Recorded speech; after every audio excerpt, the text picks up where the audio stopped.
Metro Man is arguably one of the most powerful Superman copycats that we've ever seen in movies. And I mean arguably, really literally, because there are people arguing that he's a featless, city-level threat that's been wanked to all oblivion. On the other hand, people argue that he's just straight up Superman, universal in power with unlimited speed. Well, today, we're going to put that to the test.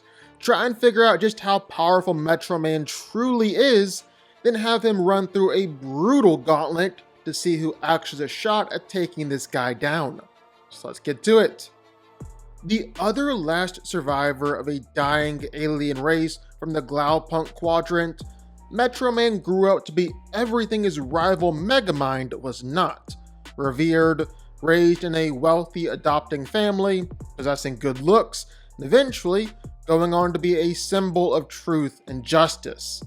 However, as the years went by, he and Megamind settled into the same old shtick that became all too familiar to him.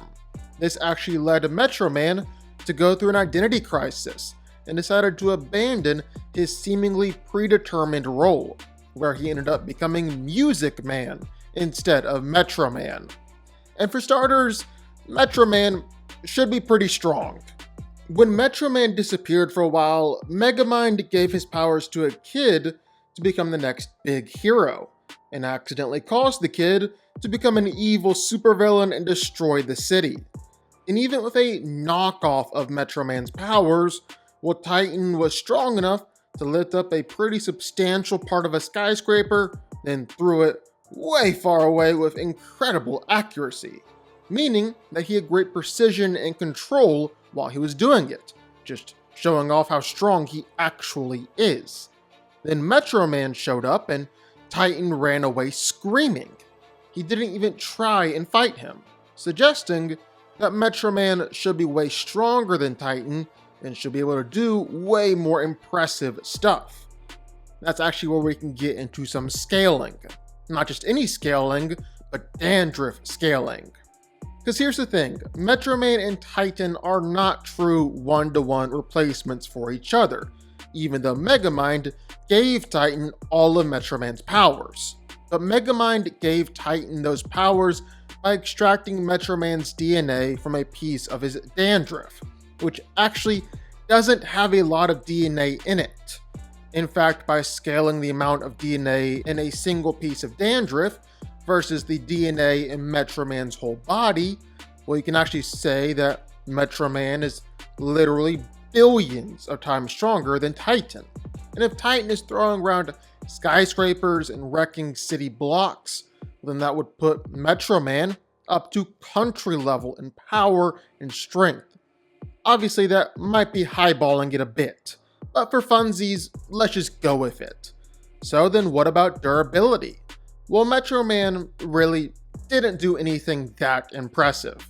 He's tougher than Titan, and Titan was able to take some attacks and no-sell some explosions, but while we don't want to go into a no-limits fallacy, it's kinda clear that Metro Man is completely invulnerable.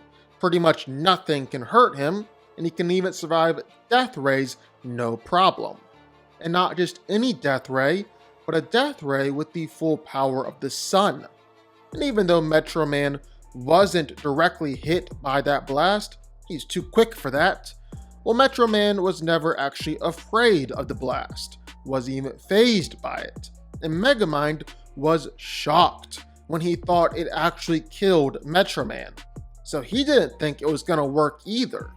But the biggest crux for Metro Man definitely depends upon speed, because Metro Man is stupid fast. Like, stupid fast. I'm talking some Flash level speed. Some of the best speed in the universe. In the middle of a conversation, Metro Man was able to move so fast that everything around him came to a stop. Time came crashing down.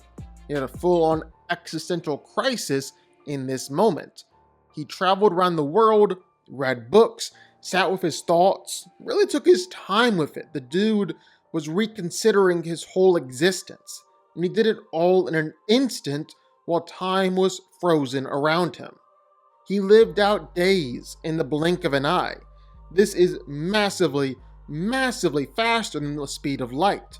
And the ultimate kicker is that Metro Man wasn't pushing himself in this scenario at all. He wasn't even trying to go fast.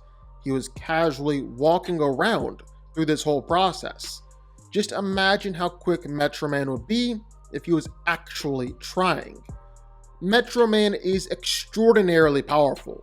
He's arguably one of the most powerful Superman characters that we've seen out there in movies.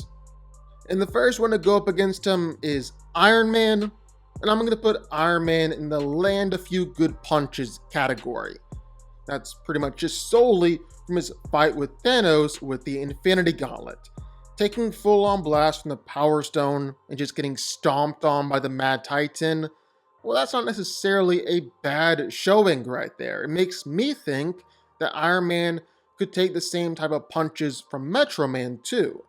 Problem for Tony is, and this will become a bit of a recurring theme, well, he just has nowhere near the speed to keep up with Metro Man. Seriously, Metro Man's speed is just absolutely broken. He was able to spend hours within just a fraction of a second, and it seemed totally casual while doing it. So presumably, that wasn't even near his top speed. Tony just simply can't touch him, even if Tony could take a few punches from him. This shouldn't really come as much of a shock to anyone, but Homelander has no shot at beating Metro Man. And at this point, well, it's not even just speed, it's also Metro Man's durability. Not only can Homelander not even touch him, but even if he did, well, he's not putting a scratch on Metro Man. Megamind launched a laser at Metro Man that had the full power of the sun. And sure, it wasn't a direct hit, but he was never afraid of it and never even close to fazed by it. Metro Man wins with ease. This is one of the more popular Metro Man fights, and I'm gonna give Omni-Man a 50-50 shot at winning here. Because here's the thing, for basically everything that Metro Man has shown off that he can do, well, Omni-Man can do the same.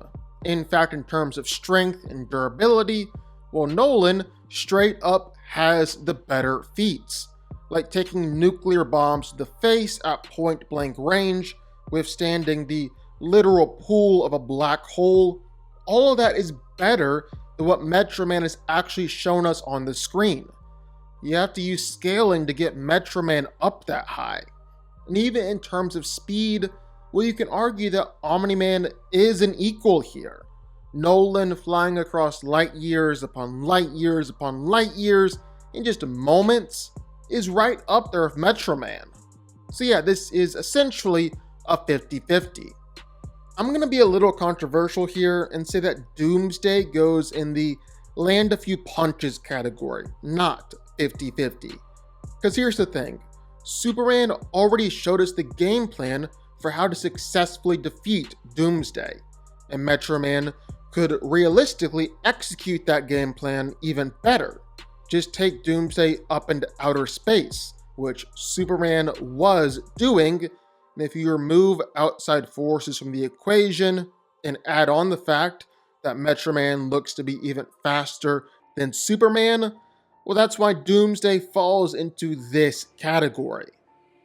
Conquest is the same as Omni-Man. It's a true 50-50 fight.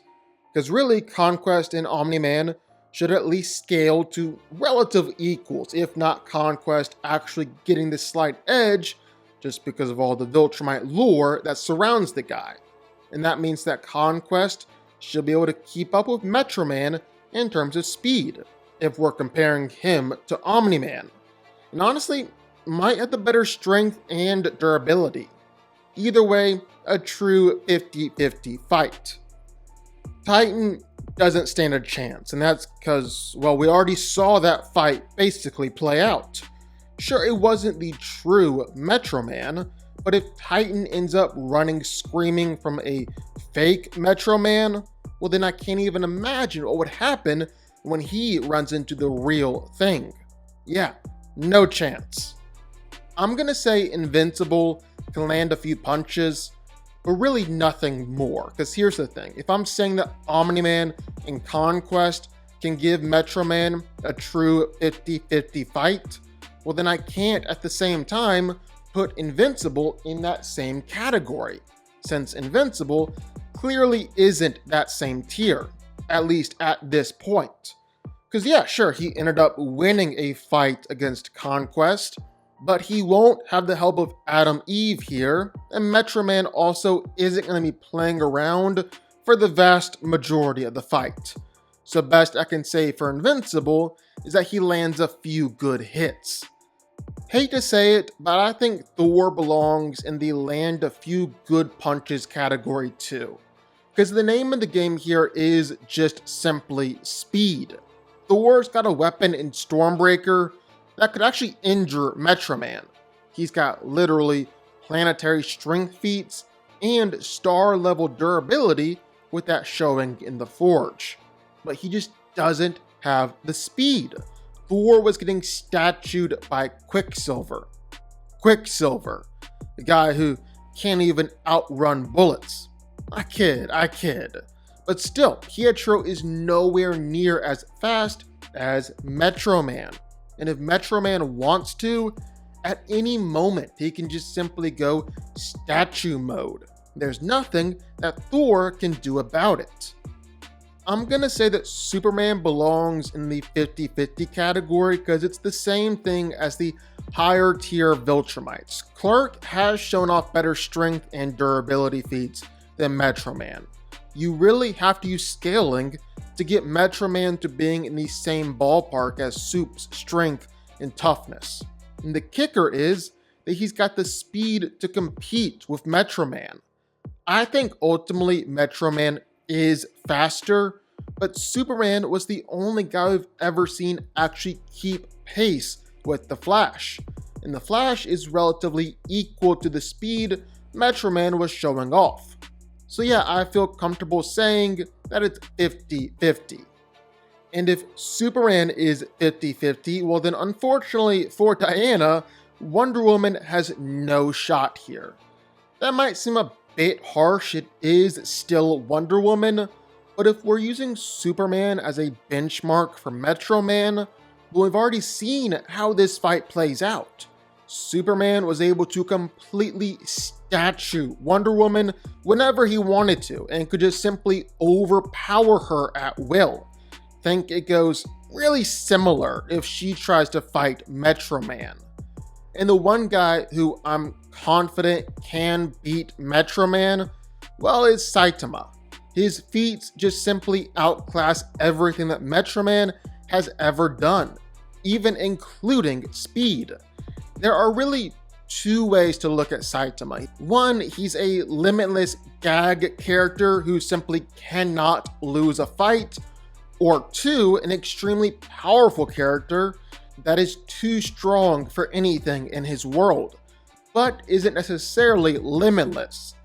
Either way, based on feats, either of those two interpretations is more than enough to stomp Metro Man. This would ultimately be an easy win for him.